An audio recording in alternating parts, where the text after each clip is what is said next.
ఈరోజు దేవుని కృపావాక్యం వింటున్న మీ అందరికీ ప్రభు పేరిట వందనాలు. పరిశుద్ధ బైబిల్లో నుండి ఒక వచనాన్ని మనము చదువుకుందాము. 1 కొరింథీ 7వ అధ్యాయము 24వ వచనాన్ని చదువుకుందాం.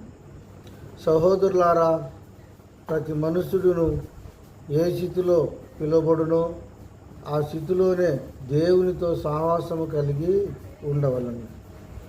ఇక్కడ అపోస్తలుడైన పౌలు కొరింథీ సంఘంతో మాట్లాడుతున్నాడు.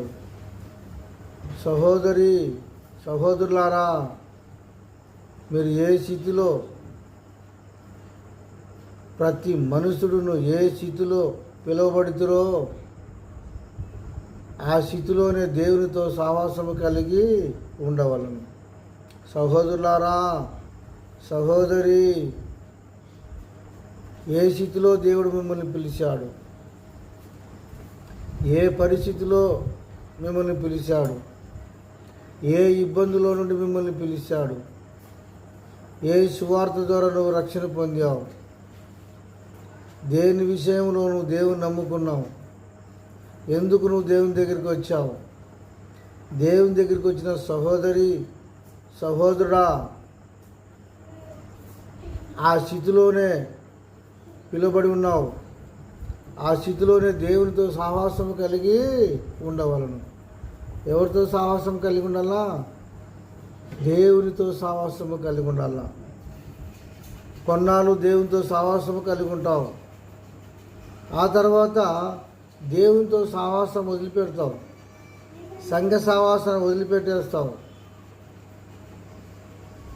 ప్రార్థన చేసే వాళ్ళతో సహవాసంతో వదిలేస్తావు. అలాగుండద్దు. దేవుని బిడ్డలతో సహవాసము కలిగి ఉండు, దేవునితో సహవాసము కలిగి ఉండు. ఎప్పుడైతే నువ్వు దేవునితో సహవాసము వదులుకున్నావో అప్పుడు ఆత్మీయంగా నువ్వు పడిపోతావు. జాగ్రత్త. ఆత్మీయంగా నువ్వు ఎదగాలంటే, దేవునికి నీకు అనుబంధం ఉండాలంటే దేవునితో సహవాసం కలిగి ఉండుము.